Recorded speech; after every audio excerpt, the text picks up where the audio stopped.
Pues, hola, buenas tardes. Bienvenidos al webinario Mecanismos de financiamiento para el desarrollo de la infraestructura eléctrica sostenible en zonas rurales, impartido por Edgar Rafael Díaz Villanueva. Hola, Edgar, buenas tardes. Hola, ¿cómo están? Un saludo a todos Hola. desde Perú. Es abogado por la Pontificia Universidad Católica de Perú y especializado en temas de energía, especialmente en electricidad rural y energías renovables. Ha participado en la promoción de la producción eléctrica de energías no renovables en zonas no conectadas a la red eléctrica en Perú. Es correcto, ¿no? Así es. Vale.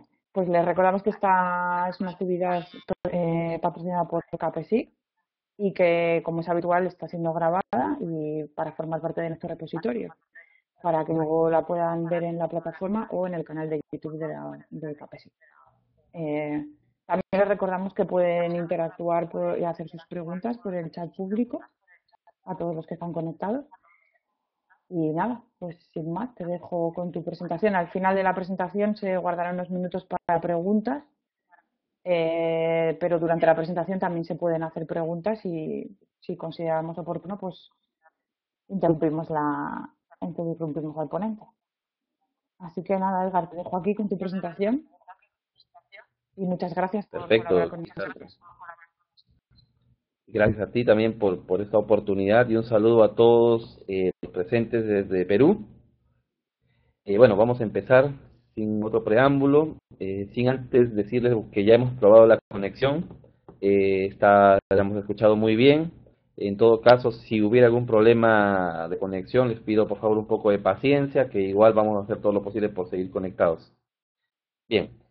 En este webinar vamos a tratar el tema de infraestructura sostenible para zonas rurales y queremos empezar con la parte uno de conceptos generales diciendo que es un área rural que bueno, debemos entender como una región que no está urbanizada y donde no hay servicios básicos como agua, luz eléctrica, teléfono, entre otros servicios, y donde pues la población se encuentra dispersa en zonas, no está concentrada como en las áreas urbanas. Y bueno, también pueden tratarse de zonas totalmente desérticas o donde se hacen algunas actividades económicas, pero estas pues actividades de las zonas rurales a veces no requieren electricidad o usan unidades autónomas de generación. Luego también queremos decir por qué es importante electrificar y la importancia de la electrificación es para cerrar esta barrera de acceso a la electricidad. Recordemos que incluso hay tendencias de derecho que reconocen a la electricidad como un derecho humano que es necesario para el desarrollo de las personas y por eso ahí su importancia y la necesidad que los gobiernos ven en promover la electrificación de todas las poblaciones. Y hay una teoría incluso que dice que cuando se consume menos de 1000 kilovatios hora per cápita en un año, eso es un límite entre la condición básica de la vida y la supervivencia garantizada, lo cual evidencia pues que la electricidad está muy asociada al desarrollo tanto cultural, social, económico de las personas.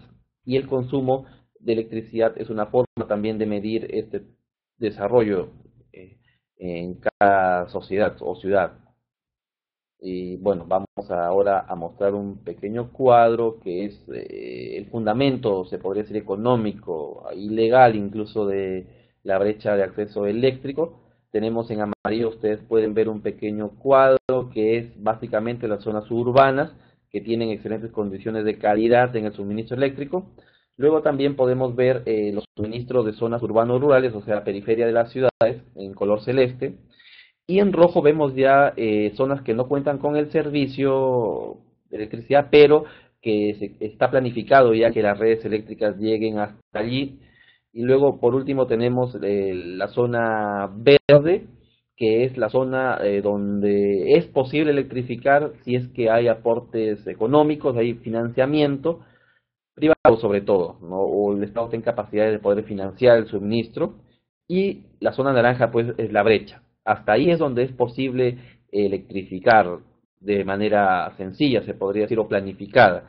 Pero tenemos una zona de color lila medio gris, donde es una frontera donde están las zonas no conectadas, donde es muy difícil llevar la electrificación. Y es justamente en esta zona morada última, que es donde vamos a tratar el tema de hoy, en este webinar. No es esto de acá, que lo estoy subrayando en color amarillo. Y es pues el tema en general. Y queremos un poco hablar sobre los beneficios de la electrificación rural, entre los cuales identificamos los beneficios económicos, sociales, medioambientales. Entre los beneficios económicos tenemos principalmente que la electricidad permite desarrollar nuevas actividades económicas. Por ejemplo, pues vamos a hablar de una panadería, una pequeña fábrica de confección de ropa, entre otras actividades que necesitan electricidad para poder producir. Y esto permite pues que la producción en una determinada localidad se incremente, fomenta el desarrollo de empresas locales y de esta forma se dinamiza la economía. También permite, por otro lado, reducir el tiempo que las personas usan para determinadas actividades. Y eso pues trae eficiencia en el uso de tareas, en la realización de tareas domésticas y permite que las personas tengan más tiempo libre para poder dedicarlo a otras actividades, tanto de esparcimiento como de cultura, para poder leer libros, educarse, etcétera. Y bueno, un punto importante que hay que mencionar es que la electrificación rural permite empoderar a las mujeres. Hay estudios que demuestran que las mujeres son las principales beneficiadas con la electrificación rural, ya que los hombres incluso pueden ser perjudicados, porque al llegar la electricidad a un pueblo, muchas actividades que eran manuales se desarrollan con electricidad y eso implica pues que muchos hombres tengan que competir con las máquinas que se adquieren. En cambio las mujeres en algunas localidades mayoritariamente están en el hogar, entonces al tener electricidad las mujeres pueden tener acceso a internet, pueden tener artefactos que les facilita la vida y de esa forma ellas al tener internet por ejemplo se pueden empoderar, conocer sus derechos, acceden a medios de comunicación, radio, televisión, y esto pues les da una noción sobre la importancia de su participación y fomenta que las mujeres se involucren más en el desarrollo local. Por otro lado tenemos los beneficios sociales, que también está vinculado con el tema de la mujer, pero es justamente el acceso a la información, a la TV, a la radio, al internet, eh, y está el tema de la disminución de la migración del campo, porque las ciudades al tener reciben mucha migración de las personas que habitan en el campo, al haber electricidad en las localidades más aisladas, muchas personas cambian su estilo de vida y adquieren mejor calidad. Entonces, esto desincentiva a que tengan que emigrar en busca de oportunidades a las ciudades. Y los niños y adolescentes también son importantemente beneficiados porque ellos pueden usar estos medios de información para poder realizar sus tareas en los colegios, de universidad, etcétera, poder tener luz, sobre todo para poder estudiar. Y justamente el tema de las luces está relacionado con el tema ambiental, que es el tercer tipo de beneficio, porque se reduce el consumo de velas y latas de querosene dentro del hogar, los cuales afectan a la salud y al medio ambiente por las emisiones que causan. También pues, se sustituye el uso de diésel en esas unidades autónomas que se usan, permitiendo pues que se logre eficiencia en reducción de costos y también se mitiga el riesgo de incendios, porque al haber velas, al haber queroseno dentro del hogar, muchas veces han ocurrido incendios con consecuencias graves para la vida. Entonces la electricidad es importante ahí. Y por último, pues está la oportunidad de potenciar el uso de energías renovables para suministrar electricidad a estas zonas alejadas, ¿no? Entre las principales causas de la falta de acceso a la electricidad identificamos pues que no se ha invertido correctamente en el desarrollo de redes eléctricas o las redes que existen son obsoletas, todos los equipos tienen muchas fallas y no tienen la capacidad suficiente para llegar a las zonas aisladas donde se encuentran justamente las personas que no tienen la cobertura eléctrica. También está el uso ineficiente de la capacidad instalada. Muchas veces se sobreinvierte en las ciudades y no se invierte en el campo, quizás en la idea de que en el campo no es rentable llevar líneas eléctricas por la poca capacidad, por el poco número de personas que existen ahí y la capacidad de pago de estas para poder asumir el costo del servicio. Y ello está también relacionado con las restricciones técnicas, ya que llevar electricidad a zonas muy lejanas involucran costos involucran costos tanto de infraestructura, pero también el costo de la pérdida de electricidad, el efecto Joule, ¿no? Por viajar largas distancias. Y por último, también muchas veces en dado casos de corrupción de funcionarios. Bueno, entre los sistemas usados para la distribución de electricidad en zonas rurales tenemos dos. Tenemos el sistema descentralizado y el sistema distribuido. El sistema descentralizado es también llamado autónomo porque está compuesto por unidades que están solas en determinados espacios, o sea, son puntos que autoproducen electricidad y la carga está conectada a ese mismo punto y el consumo será inmediatamente y por eso están orientados a cubrir necesidades muy pequeñas, sobre todo de consumidores individuales que están cerquísima de la carga. Por lo general, estas fuentes se hacen con un panel solar, que es lo más común, fuentes de renovables, pero también se usa el diésel, eso es una realidad en muchos países. Y bueno, pueden suministrar electricidad, pues dependiendo de la capacidad de la unidad pequeña autónoma, puede ser para una persona, para dos personas vecinas o para un pequeño pueblito muy, muy reducido, ¿no? A diferencia de ello está el sistema distribuido, que son ya redes, son redes que están aisladas, no son puntos, sino son redes que están aisladas en las zonas rurales, pero están conformadas por muchas unidades, ¿no? Son muchas unidades de generación que están interconectadas entre ellas, pero esta unidad no está conectada con la troncal urbana o el sistema nacional, pero ya es una pequeña red que tiene incluso muchas veces un sistema central donde se administra los flujos de energía y generalmente se usan sistemas híbridos porque funcionan tanto con energías renovables como con diésel, ya que al ser ya pequeñas cantidades, a veces las energías renovables al ser intermitentes no permiten darle continuidad al suministro y eso genera que haya como respaldo el diésel. Bueno, esto no lo voy a explicar, lo puse para que ustedes lo puedan ver más adelante, que es una comparación entre los sistemas. Y bueno, y como mencioné hace un instante, las tecnologías que se usan son la convencional, que es el diésel, y están por otro lado las no convencionales, que generalmente es la fotovoltaica, la eólica y la pequeña hidroeléctrica. Y también hay sistemas híbridos, dependiendo de las necesidades, que combinan pues fotovoltaico eólico o hidroeléctrico diésel o cualquier energía renovable con el diésel. Bien, vamos a pasar ahora a la parte 2, que es la parte nuclear de este webinar y que está pues centrada en los mecanismos o los modelos de financiamiento para la electrificación rural, o sea, cómo según experiencias que hemos revisado, identificamos que han habido determinadas alternativas para hacer viable la electrificación rural en determinados países. Y para empezar vamos a hablar con las barreras de entrada para la electrificación rural.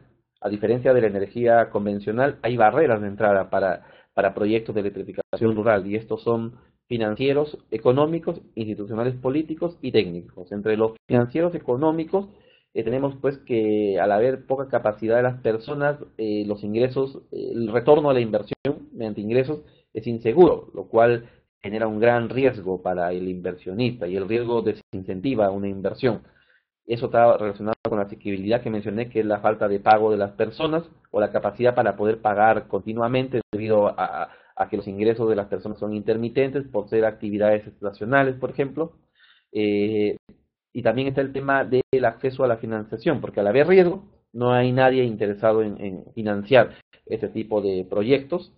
Y está también el tema de la competencia no regular, como son sistemas informales, el Estado no interviene y no hay garantía de que la inversión vaya a ser retornada debido a que puede venir pues, competencia desleal o subsidios o qué sé yo, eh, cualquier agente externo que ponga en riesgo la inversión, sobre todo, ¿no? El tema de la barrera financiera está relacionado con el retorno de la inversión, eso es lo más importante.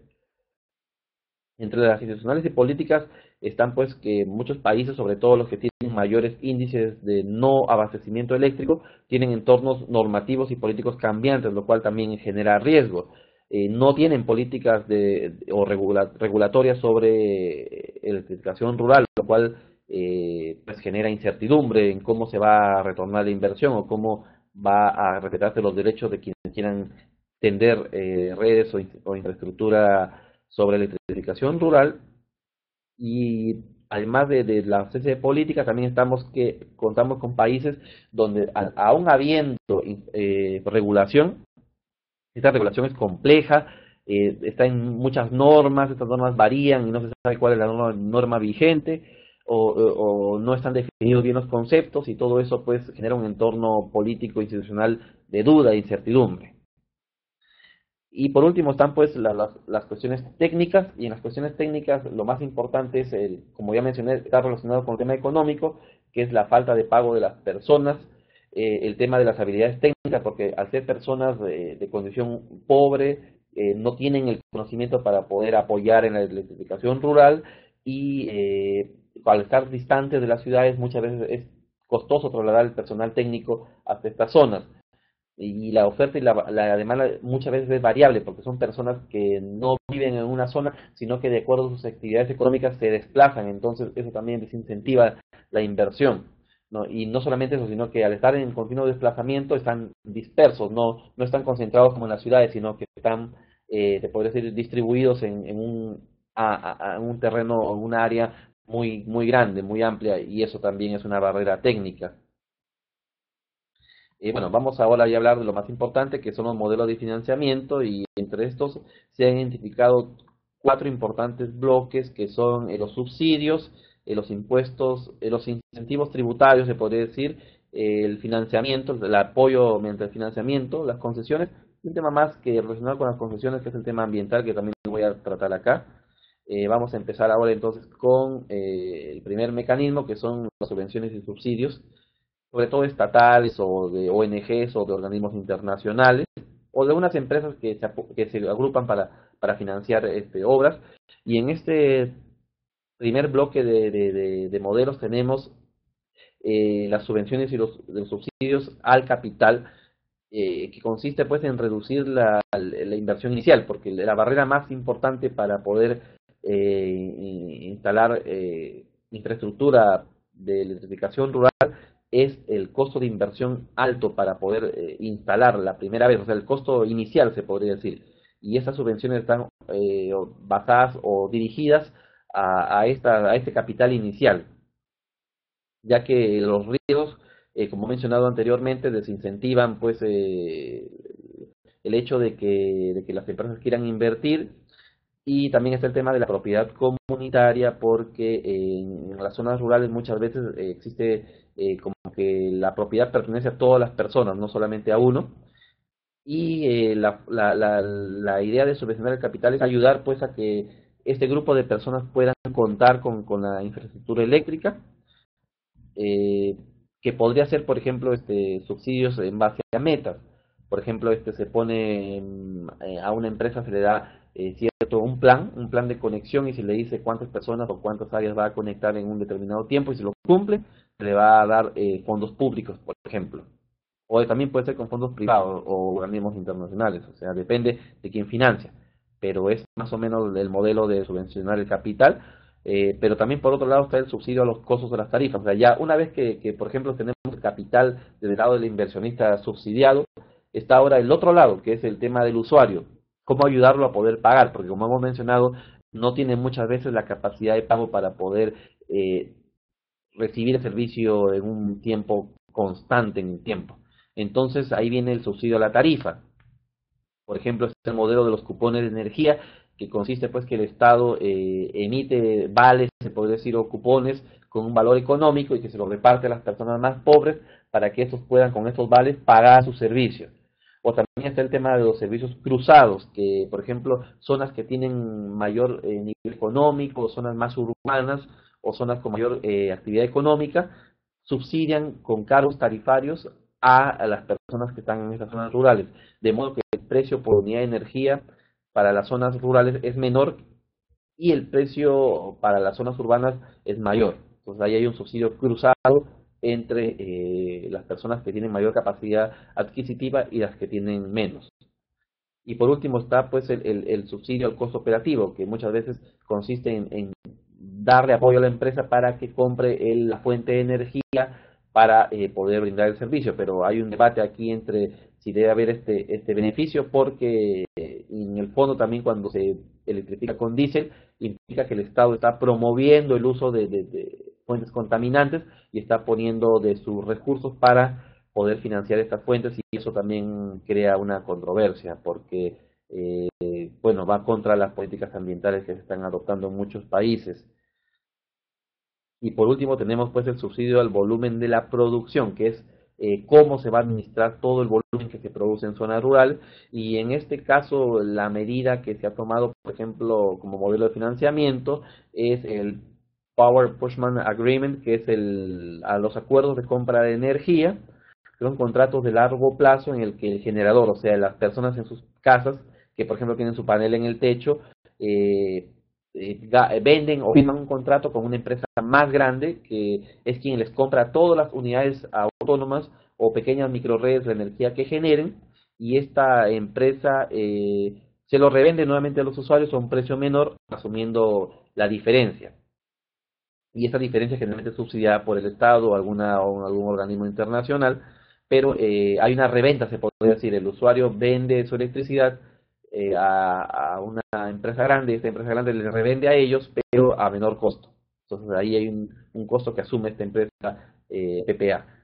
Y bueno, esta forma de PPA actúa también pues como garantía para los inversionistas y para los compradores, porque al tener ser en largo plazo, entonces le da cierta estabilidad a los proyectos de electrificación rural.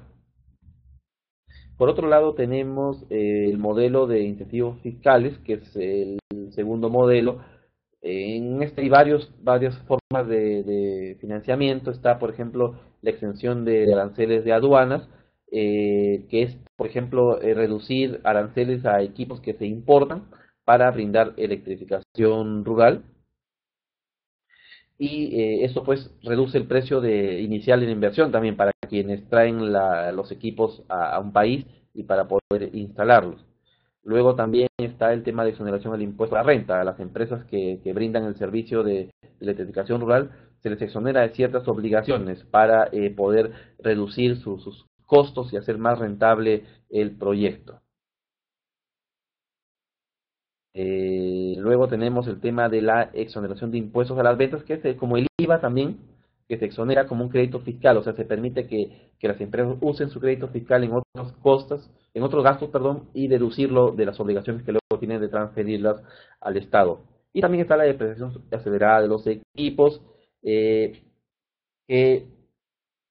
que está basada principalmente en que para efectos tributarios se deduce el valor de los equipos con un plazo más acelerado, permitiendo que las empresas ganen al momento de poder reportar sus impuestos al Estado. Y de esa forma, pues estas cuatro formas que he mencionado, las empresas se ven beneficiadas con algunos ingresos que amortiguan los altos costos de los equipos o del tendido de redes de electrificación rural. No, el riesgo de estos incentivos es que muchas veces estos incentivos pueden ser usados para otras actividades, o sea, las empresas pueden tener otras actividades adicionales a la electrificación rural y pueden apoyarse en estos incentivos para terceras actividades que van más allá del beneficio que el Estado piensa. El tercer punto son lo que mencioné, el tema de los beneficios de carbono. Bueno, aquí básicamente es el tema de bonos de carbono que se eviten por electrificación rural a las empresas que brindan el servicio, y estos bonos se pueden comercializar, por ejemplo, como los mecanismos de desarrollo limpio. eh, y bueno, hay riesgos también porque muchas veces no todas las empresas pueden aplicar o pueden haber trabas legales, entonces, pero lo que se busca es mediante bonos promover ingresos adicionales para las empresas. O también, por ejemplo, mediante financiamiento. eh, Hay un proyecto ahí del Fondo Mundial Medio Ambiente que, por ejemplo, el costo adicional de brindar servicio de diésel con energías renovables es asumido por una entidad extranjera, internacional, y de esa forma se busca darle beneficios también al inversionista. Está el tema cuarto, que es el tema de los préstamos y las garantías preferenciales.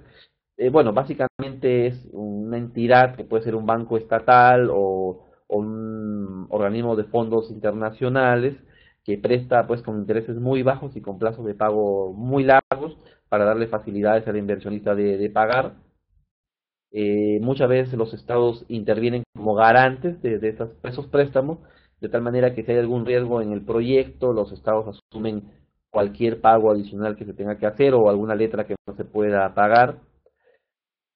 Y bueno, estos préstamos familiarizan muchas veces al prestamista con el proyecto porque el prestamista le hace seguimiento al proyecto para ver si está rindiendo frutos y eso implica que el prestamista tenga que estar pendientemente o estar pendiente del tiempo que dura el proyecto para ver su rentabilidad. Eh, y bueno, también hay cuotas de conexión para cubrir costos de conexión. Por ejemplo, porque debido a que el costo de conexión es uno de las barreras altas, porque lo tiene que pagar el usuario la primera vez que se conecta, muchas veces se suele financiar esas cuotas para permitir que esas cuotas, por ejemplo, sean fraccionadas en varias mensualidades o sin intereses. Entonces, de esa forma se busca también financiar el acceso a la electricidad ya del lado de los usuarios, ¿no? Los otros que he mencionado están dirigidos al lado de los inversionistas. Y por último tenemos el modelo de concesiones de servicios públicos. Este modelo implica en que al inversionista se le da una concesión en un área determinada y en esta área determinada el concesionario tiene obligaciones que cumplir de calidad, de expansión y este concesionario arma paquetes urbanos, o sea, las concesiones son, por ejemplo, una mezcla de zonas rurales con urbanas, lo que le llamamos en Perú carne con hueso, o sea, le damos una zona muy rentable y una zona poco rentable, y esto quiere decir que muchas veces, bueno, hay traslados internos, ¿no? Porque las zonas rentables urbanas, por ejemplo, permiten que darle más ingresos al inversionista y las zonas rurales ahí trabajan a pérdida, pero como ya hay una compensación entre zonas urbanas y rurales, entonces hay un ingreso neto, se podría decir, para el inversionista.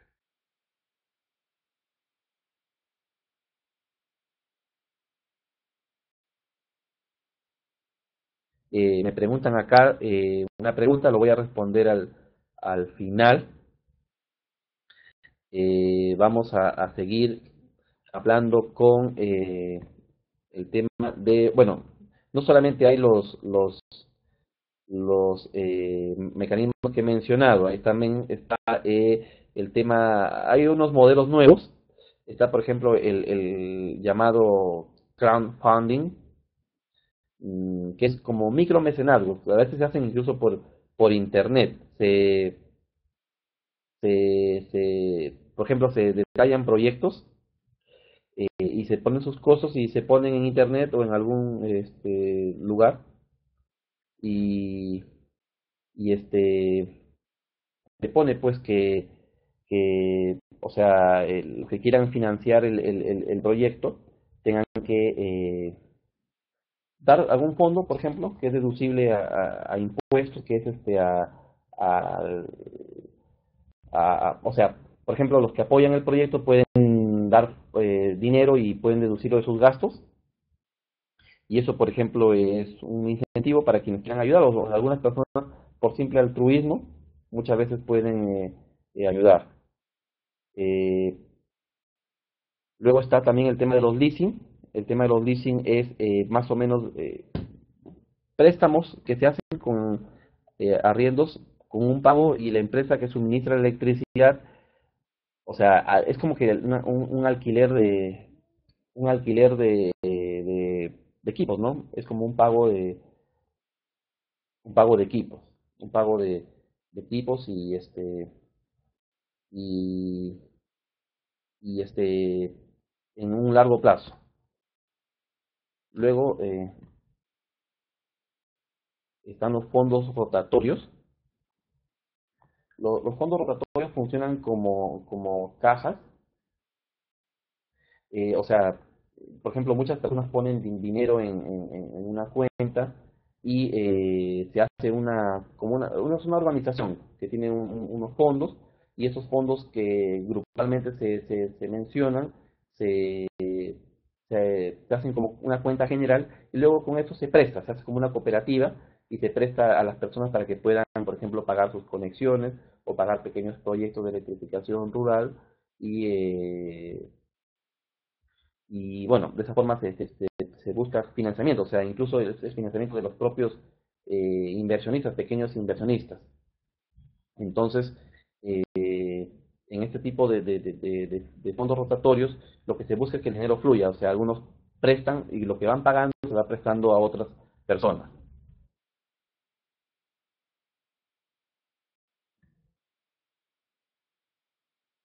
Luego también tenemos el tema ya de los modelos de ingresos, o sea, cómo se va a tener un flujo de ingresos predecible, que es importante para financiar el proyecto, ya que no solamente el proyecto es importante en el momento de la inversión, en el momento inicial, sino también el proyecto es importante en el momento, se podría decir, en el momento o sea, del tiempo, porque o sea, debido a que las personas tienen poca capacidad de pago, entonces, entonces la idea es de que las personas puedan tener pues o la empresa tenga una seguridad de que de que las personas van a poder pagar en el tiempo por el servicio. Entonces, tenemos acá tres modelos que son el de las ventas de electricidad a un tercero confiable, el de las ventas directas a los usuarios y el de servicios de administración remota. El primero, perdón, es el de la venta de un tercero confiable, que es lo que más o menos expliqué hace un rato, que las personas venden a un tercero que a través de un PPA compra la electricidad y las comercializa, ¿no? Y el Estado garantiza la bancabilidad y la rentabilidad y la certidumbre de este proyecto y es en largo plazo. Entonces, el FIT, la tarifa de introducción, viene en el hecho de que muchas veces el tercero del PPA compra al usuario la electricidad y la vende a menor precio. Y ese FIT es pagado ya sea por otros usuarios a través de un subsidio cruzado o por fondos públicos. Entonces, ese es el tercer modelo, el primer modelo, perdón. Luego está el modelo de ventas directas a usuarios. Y en el modelo de ventas a usuarios está el tema de las tarifas sobre la base del consumo y las tarifas de potencia. Acá la diferencia básica es de que muchas veces el tema de las tarifas y esa base de consumo, base de potencia, es el tema de cómo se hace justicia, se podría decir, con el tema de los pagos, porque se piensa, por ejemplo, que cuando se paga por consumo es lo más justo porque los que consumen más pagan más, ¿no? Y que esto se ajusta para cubrir costos de operativos, se podría decir, los costos variables, pero se critica de que no cubre, por ejemplo, los costos fijos, que esos deberían ser repartidos por igual a todos. Entonces ahí hay un debate entre si las ventas a los usuarios deben ser en base al consumo o en base a la potencia máxima de consumo, ¿no? Pero, por ejemplo, el tema de si se factura por potencia máxima, puede ser de que las personas con menos recursos no puedan acceder porque tendrían que pagar la misma potencia que los que tienen mayor recursos. Entonces, ante esto, han surgido pues algunos modelos híbridos que permiten que los usuarios puedan pagar una determinada cantidad de la potencia y lo demás es en función a su consumo. Luego está el servicio de administración remota, que es el tercero, y es una forma de reducir costos, se puede decir, porque toda la administración del servicio se hace por internet, o por ejemplo te ponen medidores prepago que se cortan al agotarse un saldo, y se busca que las personas participen en la operación y mantenimiento en la operación y mantenimiento de las instalaciones.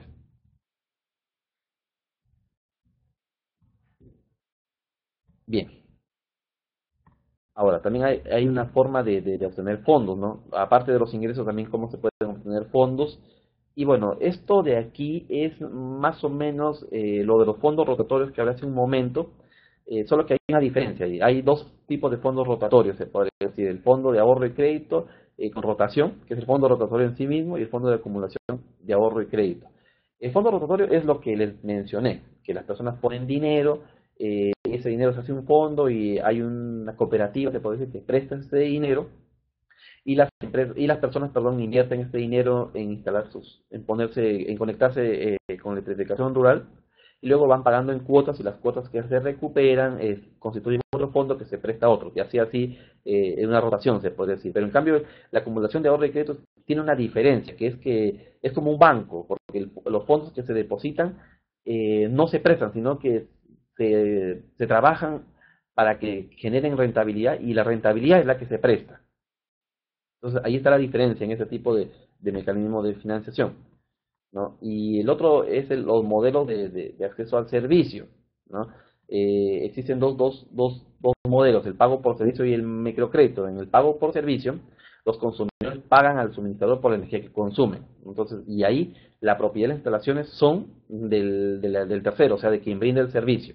Y el suministrador es encargado de hacer el mantenimiento, de conexiones y cualquier tipo de situaciones relacionadas con el servicio, ¿no? Porque la inversión es del tercero, o sea, de la empresa.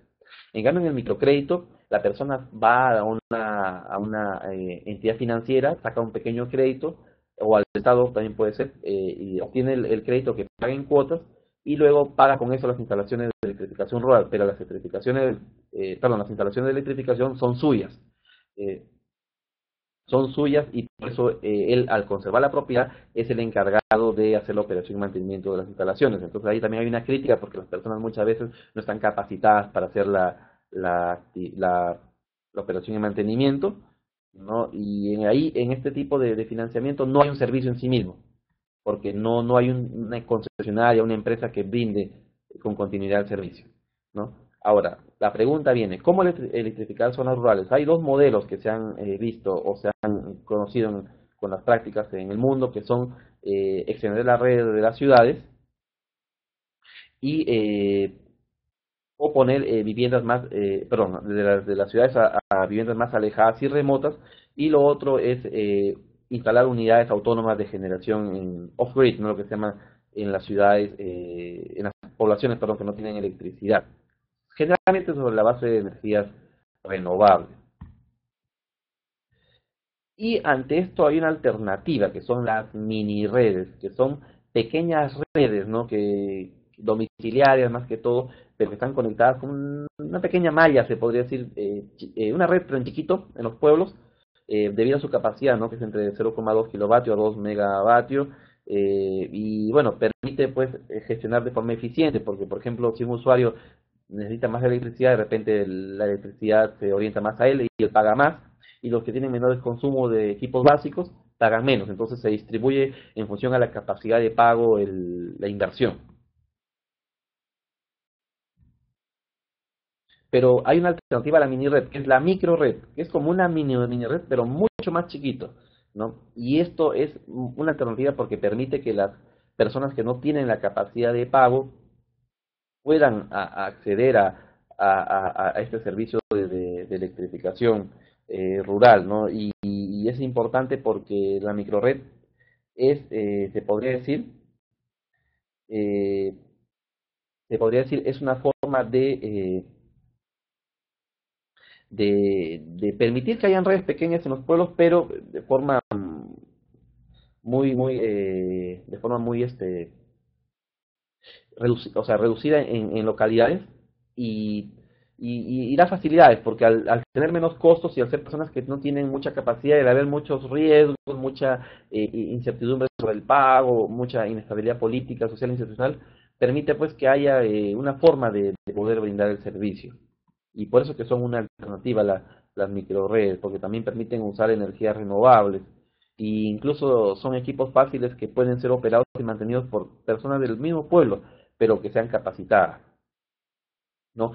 Y ante esto, pues, hay muchas estrategias que se han dado sobre electrificación rural sostenible, y que la experiencia nos ha mostrado que es importante y que ha tenido cierto éxito, se podría decir.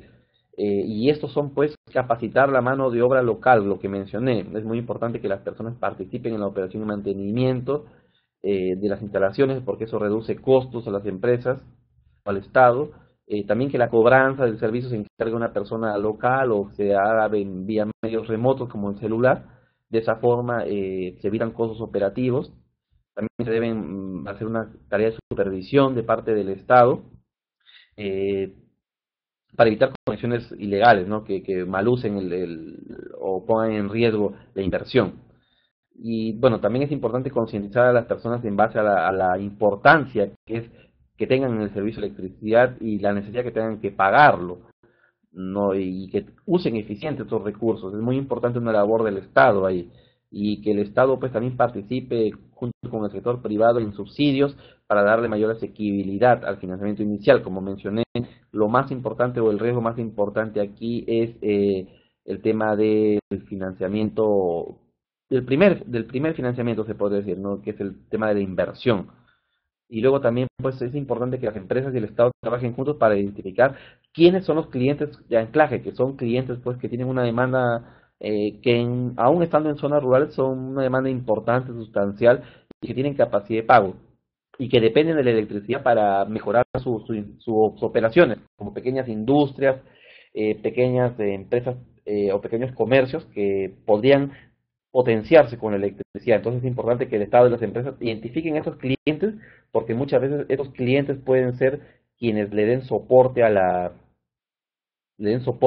al, al, o sea, le den soporte al servicio, o a la inversión, mejor dicho, perdón, ya que serían quienes asumirían, se puede decir, la inversión inicial, bueno, estamos partiendo del supuesto de que las personas que no tienen actividades económicas no tienen los medios de pago, ¿no? Y hay que tener mucho cuidado con las demandas estacionales, que son empresas, por ejemplo, que producen en determinados meses, y eso puede llevar a un sobredimensionamiento o un subdimensionamiento de la red, con su consecuente problema de inversión y después de continuar el servicio. Es muy importante saber cómo se maneja la demanda, hay que hacer un estudio antes de hacer electrificación rural. Y también es importante hacer precios diferenciados entre las cualidades, se podría decir, de usuarios, atendiendo a su nivel adquisitivo y su capacidad de pago, para darle mayor seguridad a las empresas de que van a poder cobrar el dinero. Eh, y luego está el tema de considerar la mayor cantidad de usuarios, no solamente los residenciales. Eh, o sea, me refiero que tiene que llegarse a la mayor cantidad de usuarios residenciales, porque ellos son también con sus pequeños artefactos, van a darle seguridad al inversionista de que va a haber una demanda que le va a comprar la electricidad. Esto es partiendo del supuesto de que hay un inversionista de que va a vender la electricidad, o en el caso de que quien invierta en hacer las conexiones de electrificación rural, de cómo se va a entregar hacia una demanda el producto que es la electricidad y cómo se van a pagar esas infraestructuras, ¿no? Y es importante dictar medidas también sobre calidad del servicio para evitar pues de que las empresas brinden un servicio deficiente, se podría decir. Es importante ahí tener mucho cuidado porque al estar en zonas aisladas, la experiencia ha dicho que a veces las personas pues reciben un mal servicio y no pueden quejarse muchas veces porque no hay presencia del Estado. Entonces es importante dictar estándares de calidad. Ahora vamos a la parte 3, que es la parte final de la exposición, y es un poco para contarles la experiencia peruana, se podría decir, electrificación rural sostenible, porque en Perú ha habido una experiencia que está dando algunos frutos ya, y quería compartirla con ustedes.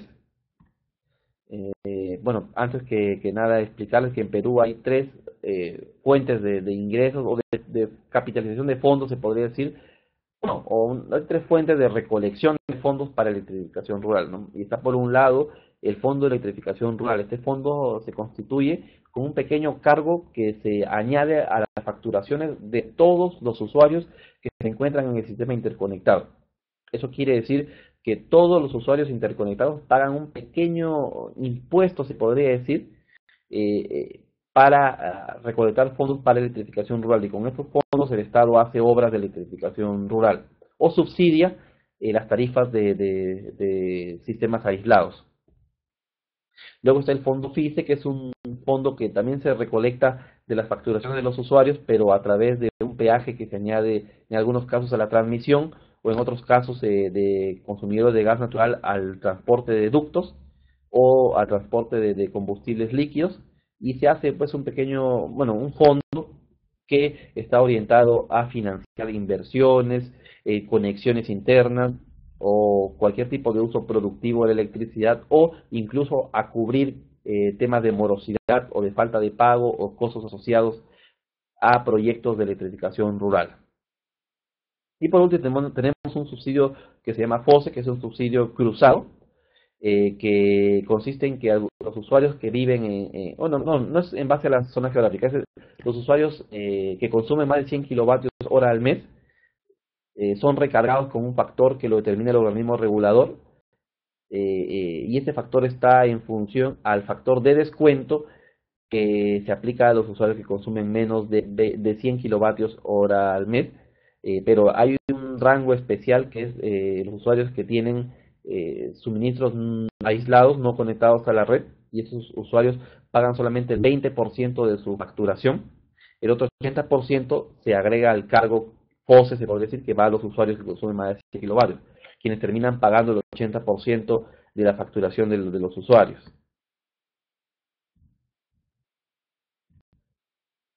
Y en Perú pues se desarrolló, bueno, se ha desarrollado en nuestra historia dos formas de electrificación rural. Una de ellas es ampliando las redes eléctricas desde las ciudades, que era lo que mencioné también hace un rato, ¿no? Y esto se desarrolla mediante obras que prevén un plan de electrificación. Hay un plan de electrificación rural de largo plazo, y ahí se ponen las obras que se van a necesitar, y estas obras son financiadas con los recursos de los aportes de electrificación rural, que mencioné que es como un carrito que se agrega a las facturaciones. Y estas obras, luego de que son ejecutadas por el Estado, se entregan o a una empresa de administración que se llama Inelsa, o a las distribuidoras eléctricas más cercanas de las zonas de donde se están realizando estos proyectos. Y por último, el organismo regulador fija una tarifa en función a las inversiones que se han desarrollado en electrificación rural, y bueno, los costos de operación y mantenimiento.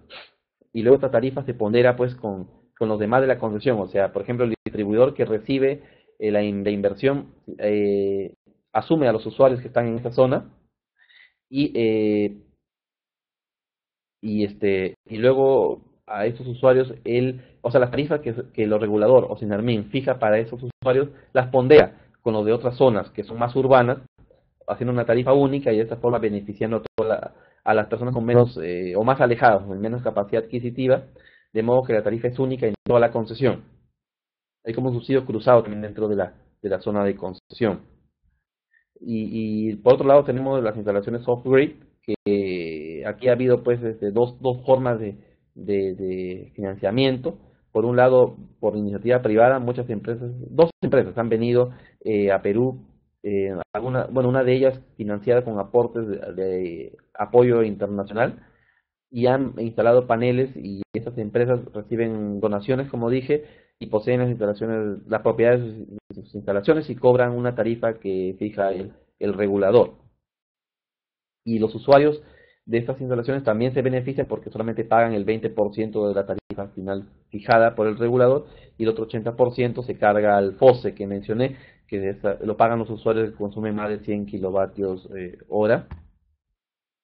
Eh, Luego están las instalaciones off-grid, que son mediante un PPA, que también viene de iniciativa privada, pero se hizo mediante una subasta en la que ha ganado una empresa que se ha comprometido a instalar alrededor de 150.000 instalaciones fotovoltaicas en todo el país. Y ese privado tiene la obligación de instalar, operar, mantener, reponer, cortar y reconectar el suministro de electricidad. Y por otro lado, la parte comercial, o sea, la parte de facturación, de cobranza, se ha encargado a las distribuidoras estatales, quienes van a recibir también un cargo por hacer esta gestión a nombre del inversionista, que es el ganador de la subasta. Bueno, creo que he llegado al final de la exposición. Es un poco contando, pues he contado al final la experiencia de Perú, un poco cómo se han aplicado esos mecanismos de financiamiento que he mencionado. Estoy tratando de buscar la pregunta en estos papers que tengo. No lo encuentro en este momento, pero si Marcelo me deja su correo, lo puedo buscar con más paciencia en un rato para responderle su pregunta. Así que, Marcelo, me podrías dejar tu correo por el chat para poder ver el proyecto, ¿no? Verlo, tu pregunta si el proyecto está considerado acá en el GEF 7. Eh, pero bueno, yo lo que quiero recalcar antes de pasar a ver si hay alguna pregunta, bueno, quiero concluir, pero listo, Marcelo, muchas gracias. Quiero concluir, pero antes me gustaría saber si alguno tiene otra pregunta, podría, no sé, presionar levantar la mano o escribirle en el chat mientras estoy hablando para poder pasar a la ronda de preguntas. Pero quiero concluir un poco con el mensaje final de ese tema, que, o sea, para poder lograr infraestructuras sostenibles en zonas rurales, el tema más importante es el tema del financiamiento, ¿no? Eso es una barrera altísima, más importante incluso que las barreras técnicas o sociales o políticas que existen.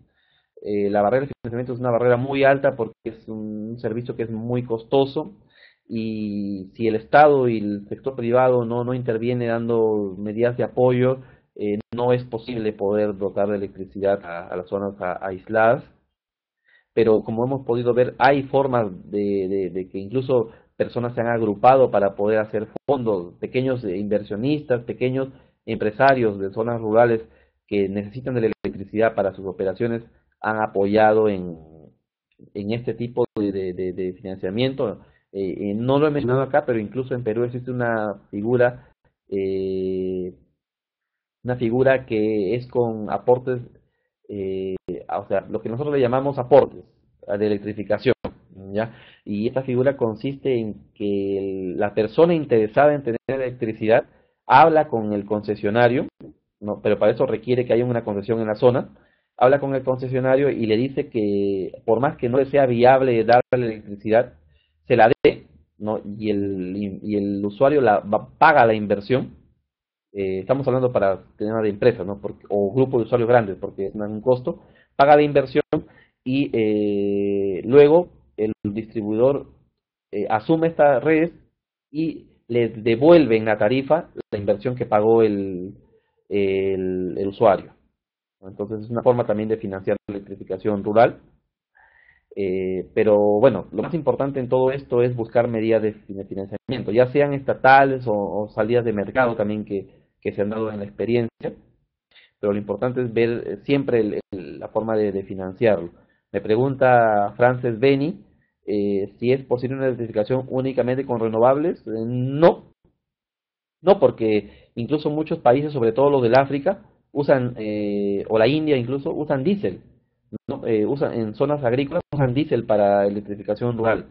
El tema de usar diésel, como también lo mencioné hace un rato, es un poco controvertido cuando el Estado lo financia, ¿no? Porque en el fondo se estaría diciendo que el Estado está financiando una actividad contaminante.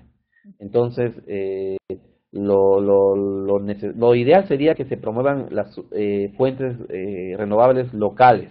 Justamente he ahí una importancia de las energías renovables que se pueden usar dependiendo de la zona, ¿no? Si hay viento, si hay sol, si hay pequeñas caídas de agua, se pueden emplear estas fuentes renovables. O bueno, también se puede evaluar el traer redes de otro lugar donde hayan esas fuentes. Y ya en el caso pues que no exista forma de usar los recursos renovables, bueno, la alternativa es usar el diésel, ¿no? Es la única forma de poder darles electricidad. Pero incluso, por ejemplo, en Perú se está viendo la forma de usar el gas natural, que es menos contaminante que el diésel. Pero bueno, va a depender de la realidad de cada país, ¿no? Algunos países tienen más gas que otros, otros no tienen gas, tienen petróleo. Entonces depende de cada país, ¿no? Bueno, no sé si hay otra pregunta, si no dejo quizás con En mi país, en electrificación rural, si lo vemos desde el lado estatal, la experiencia ha sido con energías renovables en pequeña escala, ya, pero en sistemas aislados grandes sí se ha usado o sea, no es que ha habido híbridos. Lo que hay en Perú es o lo uno o lo otro, ¿no? O sea, por ejemplo, cuando son sistemas rurales grandes, se usa el diésel, ¿no? Hay centrales térmicas grandes que reciben, por ejemplo, el diésel por barco. Entonces, se usa el diésel, por ejemplo, en la selva peruana, se usa el diésel para algunos sistemas grandes, pero para sistemas pequeños se usa las energías renovables.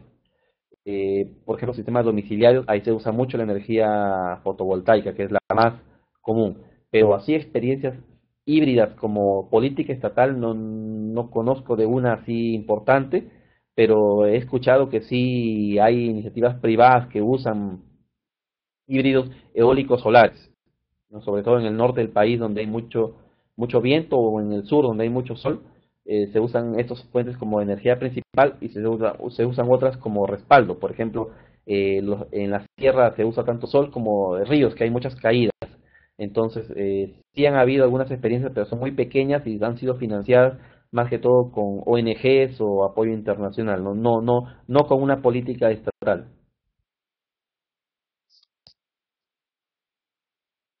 Bueno, si no hay otra pregunta, le dejo la palabra a Izaskun. ¿No? Parece que no hay más. Bueno, pues nada, Edgar, yo solamente darte las gracias otra vez a todos por asistir y a ti en particular por colaborar con nosotros. Gracias. Y Jairo dice que muy interesante. Gracias, Jairo. Bueno, gracias a todos por haberse conectado. Espero que les haya servido de algo este webinario. Y bueno, que lo compartan, ¿no? Con sus contactos, con sus conocidos. El conocimiento siempre hay que compartirlo. Entonces, lo compartan para que siempre haya más personas informadas sobre lo que es electrificación rural. Bueno, también les puedo dejar acá mi correo para que si hay alguna duda que tengan, me puedan escribir ahí. Bueno, me van a disculpar que esta máquina no es mía y no sé cómo hacer el arroba. Ah, ya lo hice. Entonces, les voy a dejar acá mi correo. Cualquier cosa me escriben ahí para hacerme alguna pregunta adicional. Bueno, muchas gracias entonces y con ustedes será hasta una próxima oportunidad. Gracias Isaskun también a ti por todo el apoyo logístico brindado. Sí, muchas gracias, ha salido todo muy bien, se te ha oído perfectamente. Ningún miedo, ¿ves? Gracias. Bueno, de todas formas, el correo lo pondremos en la plataforma, ¿vale? Cuando carguemos el webinario, yo pondré tu correo por si alguien tiene alguna pregunta que hacerte o se quiere poner en contacto contigo, Perfecto, no hay problema. ¿vale? Sí, no hay problema. Bueno, pues no, sin más darte muchas gracias, Edgar, por tu tiempo y por tu colaboración con nosotros. De nada, gracias a ustedes. Bueno, pues gracias a todos y hasta el próximo webinario.